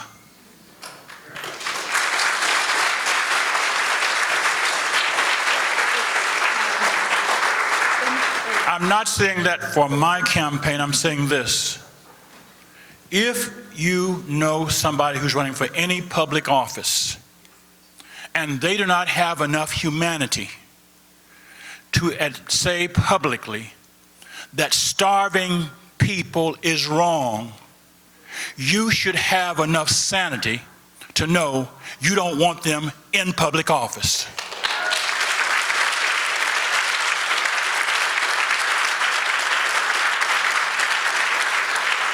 And so that's why we're having Dr. Finkelstein here. We ask you, please stay tuned, because we're going to have more of these speakers. I want to thank you for being here, and I want to thank Little Rock Peace for Palestine for their wonderful planning, and Dr. Ali Khan for sponsoring this event.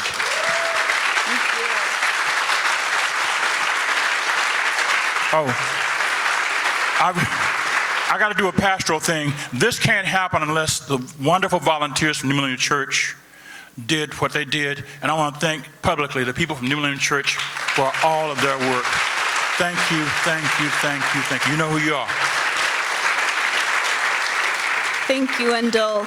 So we will have just a couple of remarks. We will have a much larger event to be able to hear this incredible story. Many of you have seen in the news, our local physician here, Dr. Ahmed Youssef, has just returned from his second medical mission in Gaza.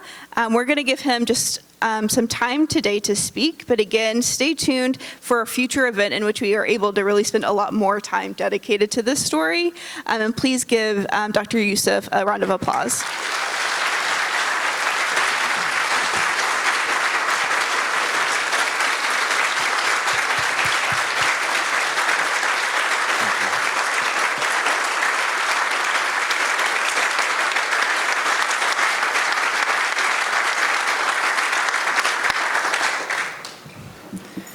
In the name of God, most gracious, most merciful, all praise and glory and thanks are due to God alone.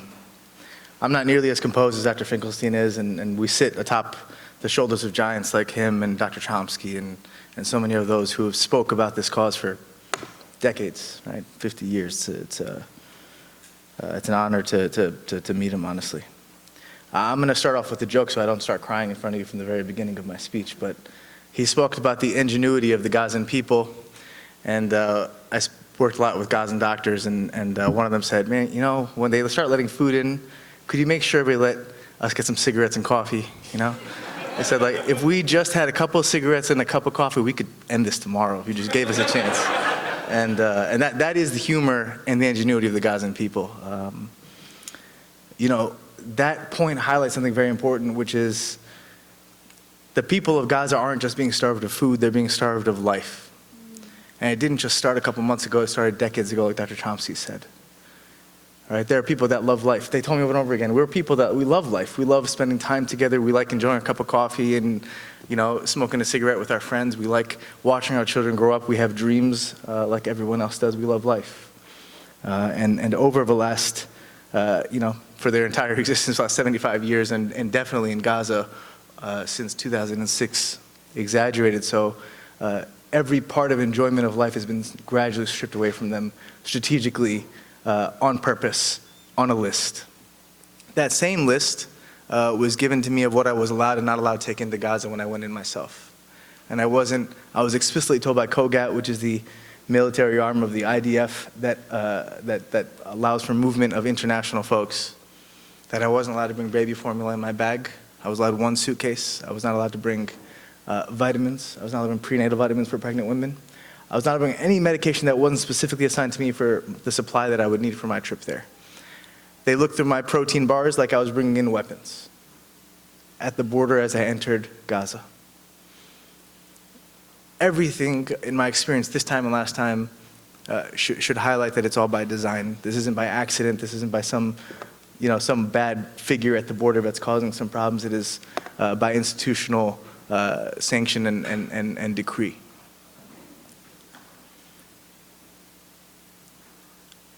When we spoke about the kind of injuries that I saw in the hospital, the primary injury I saw for the 2.5 weeks I was there were gunshot wounds to young boys, usually teenage boys and young men in their early 20s.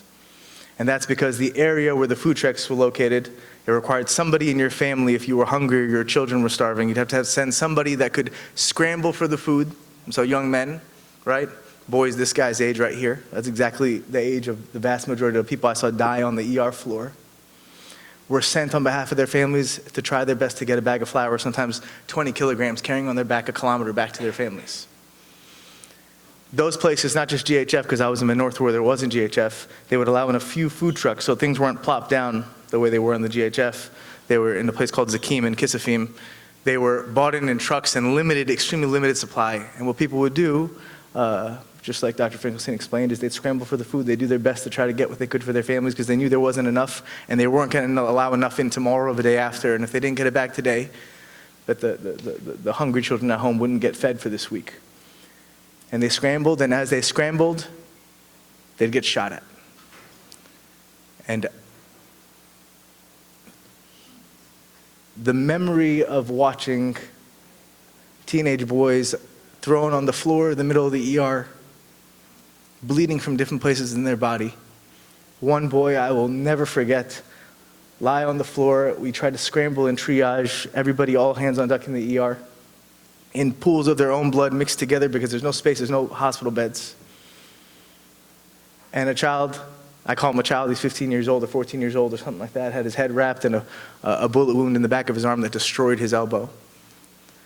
We unwrapped his head and he cried for his mother the way you expect a 15-year-old to cry for his mother. And in my hands, as I unwrapped his head, was his brain matter. He had brain out, they called it in Gaza, a very common term. Brain out is what they would say. They'd scream it out because they knew this person was going to die. There was nothing we were going to do that was going to save them. And he was still awake, and he was still in pain, and we didn't have pain medicine to give him, and there was no palliative medication I could provide this kid because we weren't allowed to bring in freaking Tylenol. We weren't, nothing. This was the reality of Gaza for 2.5 weeks, and then finally, about 3 days before I left, they started letting more aid trucks in through international pressure. And so families said, hey kid, don't go on our behalf. We're going to get some food in the middle area so we don't need to risk your life anymore to go. And that's when the bombing started again, and we get bombing campaigns all throughout the entire time I was there in the north. Because it was very clear to every medical professional that was there was a quota of people they had to kill every day. I'm not a military strategist. I could just tell you the common sense. Our patient population for 2 weeks was young boys and men, and the second they weren't going out to the fringes and the rat traps that Dr. Finkelstein described, they were bombing their homes again. If I give you anything to leave with, and I promise I'm leaving at this point because I know time is real. You're on the right side of history if you're on the side of the Gazan people. You're on the right side of history. I sat with a pharmacist named May. She was just like an angel of a human being. I was sitting with another doctor from Dallas who said, in religious texts, there's a figure in Islamic faith called Khidr, who's like this man who may be an angel, who taught Moses some lessons of wisdom. And he stopped me midway through her conversation and said, I think we're sitting with her. Like, I think we're sitting with this angel as we sat there. And she was telling us the story. She lived in the Genocidal camp, which is just slightly north of the middle area. Her home was destroyed. Her sister, Maysoon, her name was May. Her sister's name was Maysoon. They were close in age. They called themselves twins, even though they weren't. She said, the day that she died with her entire family and her nephews and nieces was the day I knew I would never be happy again. She was the light of my life, and I knew that that day was going to be the day that, even though I had my kids and I had my husband, that she was the one who was the light of my life. And she sat there and said this, and this is the part I want you to take home with you. She said, even now, after they've destroyed my home and killed my sister and killed my family, if things were flipped on its head tomorrow, I would never let their children starve. I would never let their children go hungry.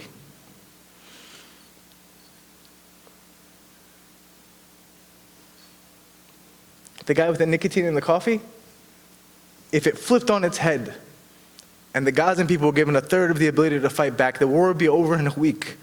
And I will tell you something I need you to take home with you so you know what side of history you're on. I swear to God, on my life, that the Gazan mothers would be feeding Israeli children next week.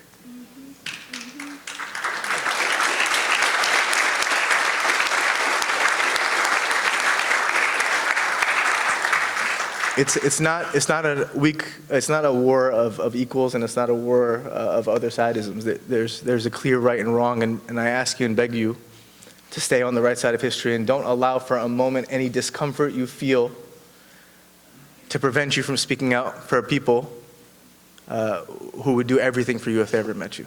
Thank you.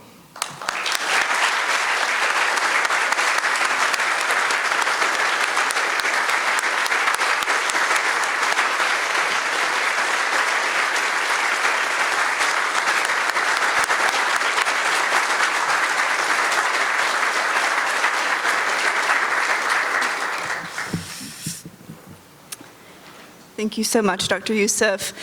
We are now at the close of this section of the event. I will say I hold many different roles in my life, and the most important is an organizer. I am an organizer of people to fight for the world that I know that can be, and it has been Palestinians that have taught me how to fight for that world.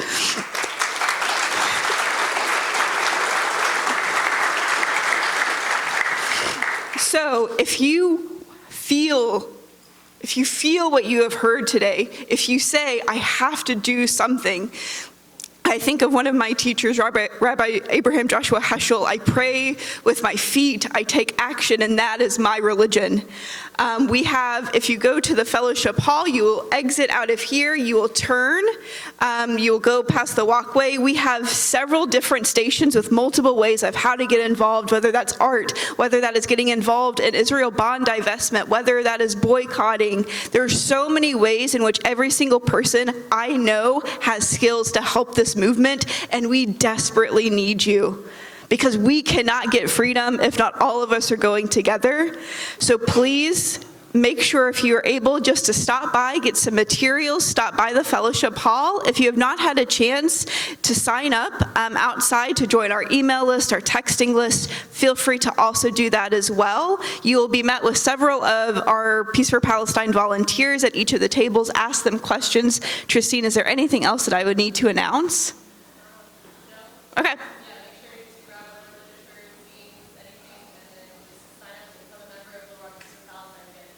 Yes, and there are QR codes throughout this building, the next building. If you want to learn more information, to become a member, to donate, to be able to financially support us, being able to do incredible events like this, to also be able to send money directly to folks in Gaza, in the West Bank. There are plenty of ways to do so. Thank you so much for being here. I deeply appreciate it, and this fight will continue. Thank you.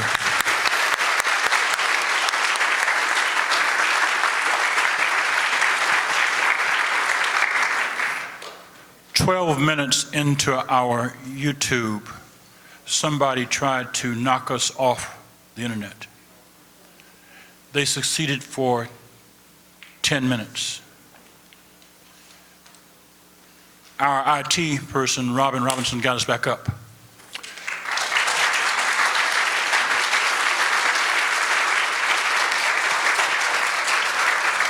Now, I know you're wondering, but what about Richard Nixon's 12 minutes, or what about Norman Finkelstein's 12 minutes?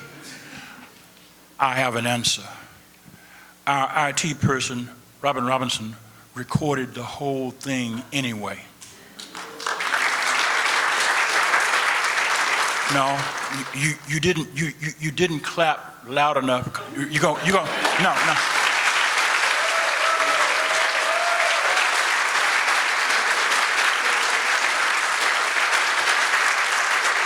Now, I am an unapologetically radical black preacher. And so I told Robin Robinson, guess what? We're going to rebroadcast the entire YouTube at noon today on YouTube, okay? So I want you to do this.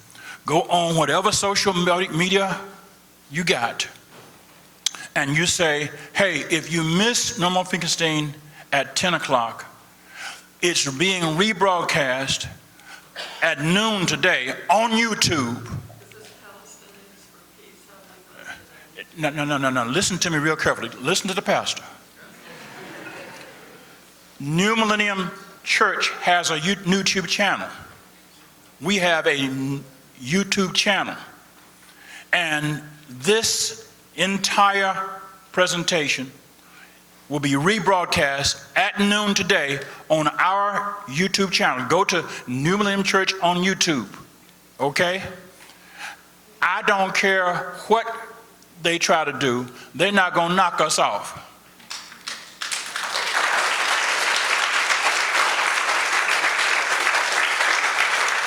But I want to echo what Stephanie said and what Norman Finkelstein said. It is not enough for us to gather and applaud or to do keystrokes or do likes.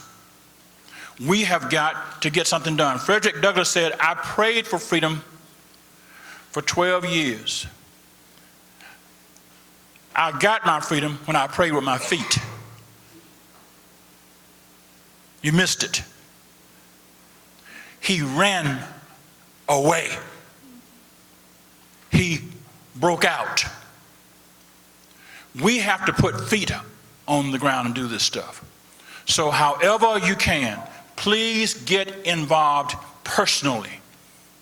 This has got to be a personal issue, because in the time we've been here, babies have died.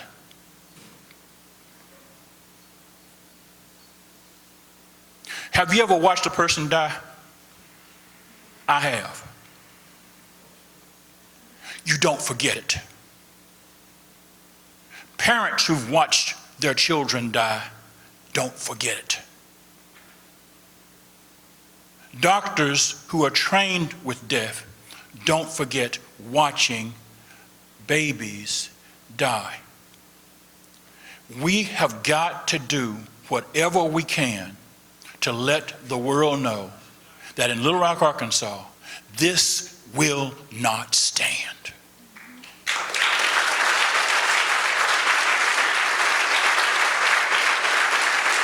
So please, I don't care what party you call yourself into. Quite frankly, I frankly don't give. I want you to understand that this is about humanity. This is about decency. This is about right and wrong. And if they have a problem with that, and they have a problem with that happening in this church, tell them to contact me at New Millennium Church, and I will tell them where to go, and I'll light the gasoline tank for them after I fill it, so they can go in a hurry, in a fiery way.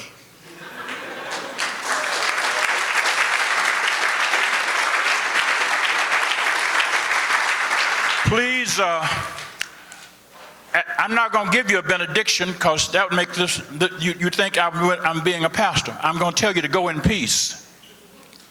But I will tell you that whenever you watch New Millennium worship services, at the end of every service, we have a prayer for Gaza, the West Bank, and East Jerusalem. So if you go to New Millennium Church on YouTube and watch our worship services, you can go past my sermon, get to the end, and there will be a prayer that we recite every Sunday, and we've done so since January 2024. You can watch it.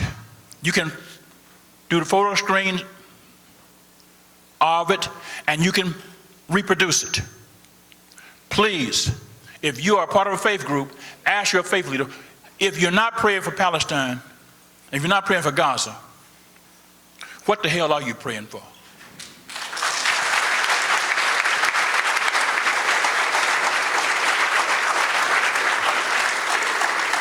All right. right, folks, I will be walking towards the fellowship hall. I shall be your Moshe. You can follow me to the promised land.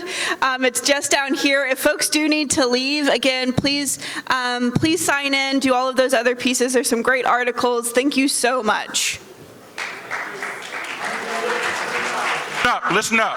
30 seconds. 30 seconds. 30 seconds. Listen up. Come here. Quickly. And it's on my clock. Yeah. Hey, my name's Corey Spangler. I'm a member of the state committee for the Democratic Party of Arkansas. We're meeting today at 2 at the 4 Points up here on University by the interstate. I'm offering 3 rules changes to ban direct contributions from organizations unaligned with the platform and to go after dark money in the primaries. It's been an uphill battle. If you want to go out, show your support for getting money out of politics. You know, I have AIPAC in mind specifically. We could really use your support. Thank you very much. You may consider yourself dismissed. The fellowship hall is that way. And you can also exit through these doors to my left. Thank you for being here. I wanted to